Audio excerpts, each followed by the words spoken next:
በአሜሪካ የትምህርት ታሪክ ውስጥ አዲስና እጅግ አስገራሚ ምዕራፍ ሊጻፍ ጥቂት ቀናት ብቻ ቀርተዋል። የጥር 30 አሊያም ጃንዋሪ 30 ቀጠሮ በመላው አሜሪካ በሚገኙ ታዋቂ ዩኒቨርሲቲዎች፣ ሁለተኛ ደረጃ ትምህርት ቤቶችና መሠረታዊ የትምህርት ተቋማት ዘንድ እንደ ትልቅ ብሔራዊ ንዝረት እየታየ ነው። ዛሬ የምንወያየው ስለተለመደው የክፍል ውስጥ ትምህርት ሳይሆን የመማሪያ ክፍሎች ባዶ የሚቀሩበትንና ተማሪዎች ለሌላችን አንገዛም ማለት የትምህርት ገበታቸውን ጥለው ወደ አደባባይ የሚወጡበትን ያንን ታላቅ ብሔራዊ የመዘጋት ዘመቻ ወይም ናሽናል ሸትዳውን ነው። አሜሪካ በዶናልድ ትራምፕ ሁለተኛ ስልጣን ዘመን ወቅት በገዛ ደጇ ላይ ከቁጥጥር ውጭ የሆነ ማህበራዊ ቀውስን እያስተናገደች ቀጥላለች። ውድ የኦርቢትና ቤተሰቦች እንደምን ሰነበታችሁ? እስከ ዝግጅታችን ፍጻሜ ድረስ አብራችሁን ቆዩ። ቻናላችንን ሰብስክራይብ፣ ላይክ እና ሼር በማድረግ ቤተሰብ ይሁኑ።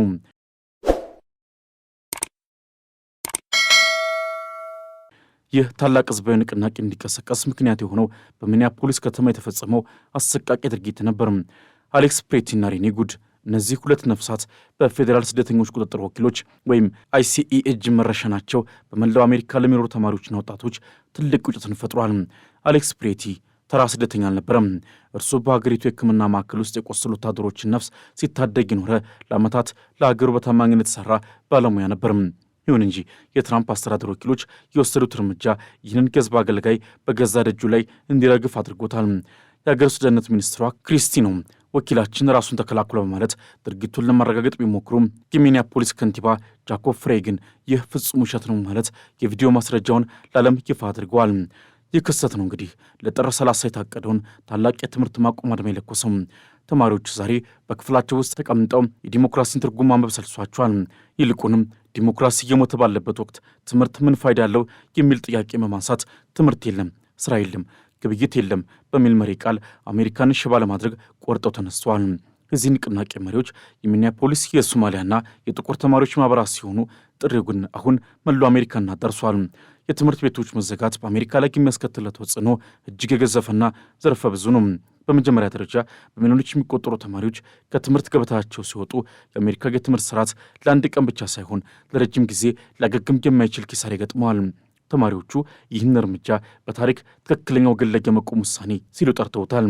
በክሊቭላንድ ኦሃዮ የሚገኘው የጋሬት ሞርጋን ትምህርት ቤት ተማሪ ሃሌ ቶሪስ እንደገለጸችው የእነሱ የፖለቲካ ሳይንስ ክፍል አምባገንነት እንዴት እንደሚወለድና እንዴት መመከት እንደሚቻል በጥልቀት ሲያጠና ሰንብቷል።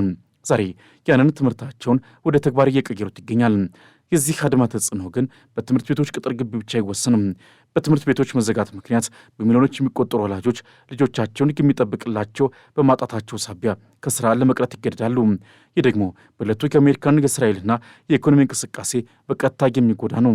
ብሔራዊ መዘጋት ወይም ናሽናል ሸትዳውን የተሰኘው ድረገጽ እንደሚጠቁመው ዕለቱም ምንም አይነት ግብይትና የንግድ ልውውጥ የማይደረግበት የቁጣ ቀን እንዲሆን ታቅዷል። ይህ የኢኮኖሚ ቧንቧ መታነቅ በትራምፕ አስተዳደር ላይ ከፍተኛ ጫናን ይፈጥራል ተብሎ ታቅዷል። ሌላውና እጅግ አሳሳቢው ተጽዕኖ የጸጥታው ዘርፍ ውጥረት ነው። የሀገር ውስጥ ደህንነት ሚኒስቴር እንደገለጸው ከሆነ በአይሲኢ ወኪሎች ላይ የሚሰነዝረው ጥቃትና ተቃውሞ በ1300 በመቶ ጨምሯል። ተማሪዎቹ በትምህርት ቤቶቻቸው አካባቢ አይሲኢ ከከተማችን ይውጣ በማለት የሚያደርግ ጩኸትም በአሜሪካ የጸጥታ ኃይሎች መካከል የመከፋፈልና የመረባበሽ ስሜትን ይፈጥራል። በሚኒያፖሊስ ከንቲባ ለፌዴራል ወኪሎች ከከተማው ውጡ ማለታቸው አሜሪካ በራሷ የውስጥ ሕግና ስርዓት መካከል የለየለት ፍጥጫ ውስጥ መሆኑን ያሳያል። ትራምፕ በትሩዝ ሶሻል ገጻቸው ላይ ስደተኞች አሁን ውጡ የሚል መመሪያን ሲያስተላልፉ፣ ወጣቶቹ ደግሞ ይህ አምባገንነት ነው ማለት ምላሽ እየሰጡ ነው። አድማው የሚካሄድበት መመሪያ እጅግ በተደራጀ መልኩ ለተማሪዎች ተሰራጭቷል። ይህ መመሪያ እንደሚለው አድማው ድንገተኛ ሳይሆን በጥልቅ እቅድና በወጣቶች ቆራጥነት የሚመራ ነው። ተማሪዎች በየክፍላቸው በራሪ ወረቀቶች እንዲያሰራጩ፣ በቪዲዮ ተቃውሟቸውን እንዲቀዱና ዓለም የአሜሪካን ግዛት ሰላም መናጋት እንዲመለከት ግፊት እያደረጉ ነው። የትምህርት ቤቶች መዘጋት የሚያስከትለው ሌላው ማህበራዊ ጠባሳ በወጣቱ ትውልድና በመንግስት መካከል ያለውን እምነት መሸርሸሩ ነው። ሃሌ ቶሪስ ቤተሰቦች ስደተኞች ናቸው፣ ሰብአዊ መብት ሲጣስ ማየት ልብ ይሰብራል ስትል የአዲሱ ትውልድ አሜሪካዊነት ከትራምፕ አሜሪካ ፈርስት ፖሊሲ ጋር ፈጽሞ የማይጣጣም መሆኑን አሳይታለች። ይህ የመለየት መንፈስ አሜሪካን ወደማይመለስበት ማህበራዊ ፍንዳታ እየገፋት ነው። ጥር 30 ቀን የሚካሄደው የትምህርት ማቆም አድማ አሜሪካ ዛሬ ያለችበትን ጥልቅ ቁስል ለዓለም ያጋለጠ ነው። ትምህርት ቤቶች መዘጋታቸው ለተማሪዎች የህሊና ድል ቢሆንም ለሀገሪቱ ግን የታላቅ መከፋፈልና የኢኮኖሚ ውድቀት ምልክት ነው። የትራምፕ የብረት ክንድ ተማሪዎቹን ወደ ክፍል ሊመልሳቸው አልቻለም። ይልቁንም ይበልጥ ወደ አደባባይ ወጥቷቸዋል። አንድ የክፍል ደውል ይጮኻል። ነገር ግን የሚገባ ተማሪ የለም። ወንበሮቹ ባዶ ናቸው። ጥቁር ሰሌዳዎቹ ሳይጻፍባቸው ቀርቷል። የመማሪያ ክፍሎቹም በአስፈሪ ዝምታ ተውጧል። ይህ ዝምታ ግን የተለመደ የትምህርት ማብቂያ ምልክት አይደለም። ይልቁንም የአንድ ትውልድ ቁጣ በመላው አሜሪካ አውራ ጎዳናዎች ላይ ለመፍሰስ ያደረገው የቁርጥ ቀን ውሳኔ ውጤት ነው። በዋሽንግተን የሥልጣን ኮሪደሮችና በሚኒያፖሊስ በረዷማ መንገዶች መካከል የተቀጣጠለው እሳት የዓለምን ሀያል ሀገር ወደማይመለስበት ማኅበራዊ ቀውስ ይዟት እየነጎደ ነው። ጥር 30 ይህ ቀን በአሜሪካ የታሪክ መዝገብ ላይ ትምህርት የቀረበት ብቻ ሳይሆን ሕዝባዊ እምቢተኝነት አዲስ መልክ የያዘበት ዕለት ሆኖ ይመዘገባል። ይህ ሁሉ ታላቅ ንዝረት የጀመረው በአንድ ወቅት ሰላማዊ በነበሩት በሚኒያፖሊስ መንገዶች ላይ ነው። አሌክስ ፕሬቲና ሬኒ ጉድ፣ እነዚህ ስሞች ዛሬ በመላው አሜሪካ እንደ ነጻነት መዝሙር እየተዘመሩ ነው። አሌክስ ፕሬቲ ተራ ስደተኛ ሳይሆን እርሱ በአገሪቱ የሕክምና ማዕከል ውስጥ የቆሰሉ ወታደሮችን ነፍስ ሲታደግ የነበረ፣ ሌሊቱን ሙሉ በጽኑ ሕሙማን ክፍል ውስጥ ለሰው ልጅ ሕይወት ሲዋደቅ የነበረ ባለሙያ ነበር። ይሁን እንጂ የፌዴራል ስደተኞች ቁጥጥር ወኪሎች የወሰዱት እርምጃ ይህንን የሕዝብ አገልጋይ በገዛ ደጁ ላይ እንዲረሽን አድርጎታል። መንግሥት ራሳችንን ለመከላከል የወሰነው እርምጃ ነው ቢልም በሚኒያፖሊስ ከንቲባ ጃኮብ ፍሬ እጅ የገባው የቪዲዮ ማስረጃ ግን እውነታው ሌላ መሆኑን ለዓለም አጋልጧል። ይህ ውሸት ነው በማለት የጮሁት ከንቲባው የትራምፕ አስተዳደር ወኪሎች በአስቸኳይ ከከተማቸው እንዲወጡ የሰጡት ትዕዛዝም የአሜሪካን የፌዴራልና የክልል መንግስታት ፍጥጫ ወደ ለየለት ደረጃ አሸጋግሮታል። ዛሬ አሜሪካ በሁለት ጽንፎች መካከል እየተቀደደች ነው። በአንድ በኩል ፕሬዚዳንት ዶናልድ ትራምፕ አሜሪካንን ከአደገኛ ወንጀለኞች እናነጻለን በሚል መፈክር የጀመሩት ግዙፍ የስደተኞች ማፈናቀል ዘመቻ ላይ ይገኛል። የሀገር ውስጥ ደህንነት ሚኒስትሯ ክሪስቲኖም ደግሞ ወኪሎቻችን በሰለጠኑበት መሠረት ግዴታቸውን ተወጥቷል በማለት የኔን ጉድን ሞት እንደ ተራ አደጋ ለመቁጠር ሞክሯል። ሆኖም ግን የሶማሊያና የጥቁር አሜሪካን ተማሪዎች ማኅበራት ይህንን ድርጊት በቀን በቀን የሚፈጸም አምባገነንነት ሲሉ ጠርተውታል። ይህ የቁጭት መንፈስ ከሚኒያፖሊስ አልፎ ወደ ኦሃዮ፣ ቴክሳስና ካሊፎርኒያ እንደ ሰደድ እሳት እየተሰራጨ ይገኛል። በክሊቭላንድ ኦሃዮ የሚታየው ትዕይንት ለዚህ ትልቅ ማረጋገጫ ነው። የ17 ዓመቷ ሃሌ ቶሪስ በሜጋፎን ድምጿን እያስተጋባች የክፍል ጓደኞቿን ከትምህርት ገበታቸው አስወጥታ ወደ ጎዳና መርታለች። እነዚህ ወጣቶች ዛሬ ወደ አደባባይ የወጡት በስሜት ብቻ ተገፋፍተው አይደለም። ሃሌ እንደገለጸችው የእነሱ የፖለቲካ ሳይንስ ክፍል ያለፉትን ታላላቅ ሕዝባዊ አመጾችና የጭቆና ታሪኮችን በጥልቀት ሲያጠና ሰንብቷል። አምባገነንነትን እናውቀዋለን፣ ሲመጣም ዝም አንልም የሚለው የእነዚህ ወጣቶች መፈክርም የትራምፕን አስተዳደር ከመቼውም ጊዜ በላይ አስደንግጦታል። ብሔራዊ መዘጋት የተሰኘው ዘመቻ ስራ የለም፣ ትምህርት የለም በሚል መሪ ቃል የአሜሪካን የኢኮኖሚ ቧንቧ ለመዝጋት ቆርጦ ተነስቷል። በክሊቭላንድ ኦሃዮ የምትገኘው የ3ኛ ዓመት ተማሪ የሆነችው ሃሌ ቶሪስም በሜጋፎን ድምጿን እያስተጋባች ይህ አምባገነንነትን ውስጥ ትጮኻለች። እነዚህ ተማሪዎች አመጻቸውን ከመጀመራቸው በፊትም የአሜሪካን የመንግሥት ታሪክ በጥልቀት አጥንተዋል።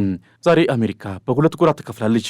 በአንድ በኩል ስደተኞች አሁን ውጡ የሚለው የትራምፕ የብረት ክንድ፣ በሌላ በኩል ደግሞ ሰብአዊ መብት ይከበር የሚለውና በሚሊዮኖች የሚቆጠሩ ወጣቶችን ያቀፋው ሕዝባዊ ማዕበል። ይህ የውስጥ ሰላም መታወክ አሜሪካ በዓለም መድረክ ላይ ያላትን ተጽዕኖ ክፉኛ ዳክሞታል። በአሜሪካ ሰማይ ስር ከሚኒያፖሊስ እስከ ዋሽንግተን ዲሲ ድረስ ሰላማዊ የሚመስለው ድባብ ተገፎ የጦር አውድማ የሚመስል ትዕይንት ነግሷል።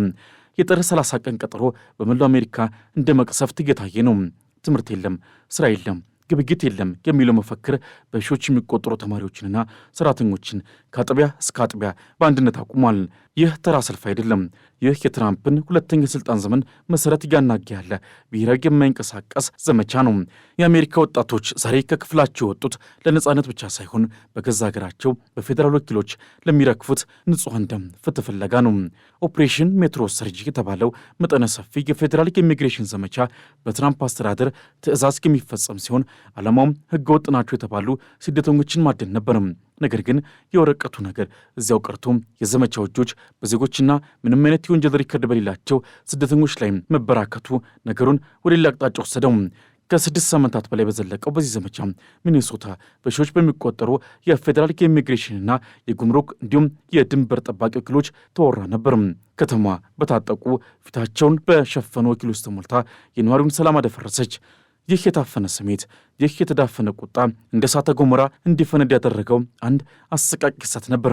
በፈረንጆቹ ጥር 24 ቀን 2026 አሌክስ ጄፍሪ ፕሬት የተባለ የ37 ዓመት ወጣት በድንበር ጠባቂ ወኪሎች በጥይት ተመቶ ሕይወቱ አለፈ። በዚያች አስከፊ ቀን ወኪሎች ከአንድ ስደተኛ ጋር ሲታገሉ አሌክስ በስልኩ ሁኔታውን እየቀረጸ ነበር።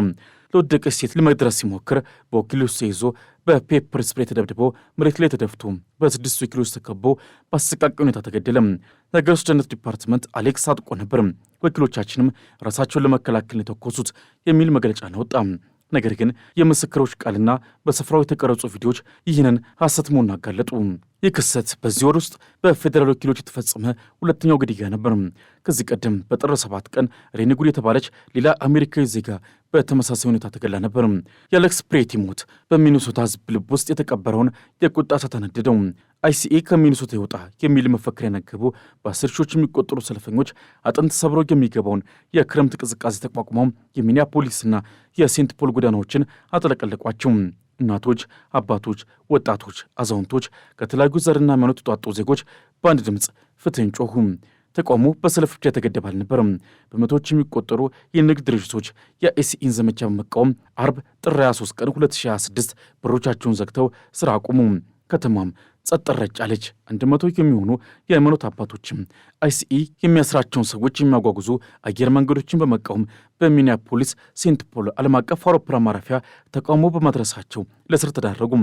አክቲቪስቶች የፌዴራል ወኪሎች ያረፉባቸው ሆቴሎች አካባቢ በመሄድ በጩኸት በከበሮና በደማቅ መብራቶች እንቅልፍ መንሳት ተቃውሞቹን ገለጹ። ይህ ሁሉ ሲሆን የሚኒሶታ ብሔራዊ ጥበቃ ወይም ናሽናል ጋርድ ለደህንነት ስራ ተሰማርቶ ነበር። ነገር ግን ባልተለመደ ሁኔታ አንዳንድ የጥበቃ አባላት ለሰልፈኞቹ ቡናና ዶና ሲያድሉ ታይቷል። ይህም በህዝቡና በጸጥታ ኃይሉ መካከል ያለውን ውጥረት ለማርገብ የታለመ ሰብአዊነት የተሞላበት ድርጊት ነበር። የአመፅ የአሜሪካን የውስጥ ፖለቲካ ምን ያህል እንደተከፋፈለና እንደተበላሽ ያሳየ ትልቅ መስዋዕት ነበር።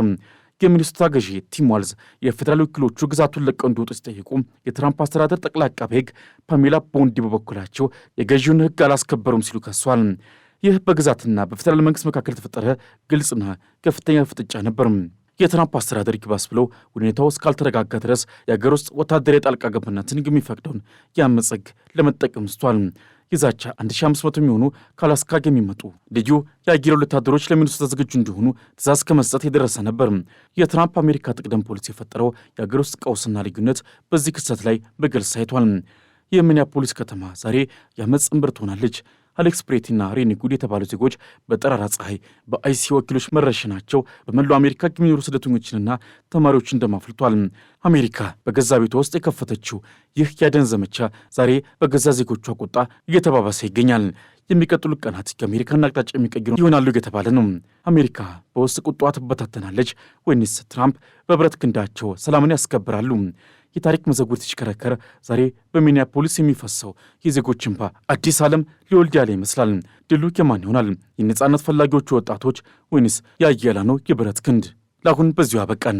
ትኩስ ዓለም አቀፍ መረጃዎች እንዲደርሱ ቻናላችንን ሰብስክራይብ፣ ላይክና ሼር ማድረግ አይርሱም። በሚቀጥለው ጊዜ እስክንገናኝ ድረስ ሰናይ ጊዜ ይሁንላችሁ።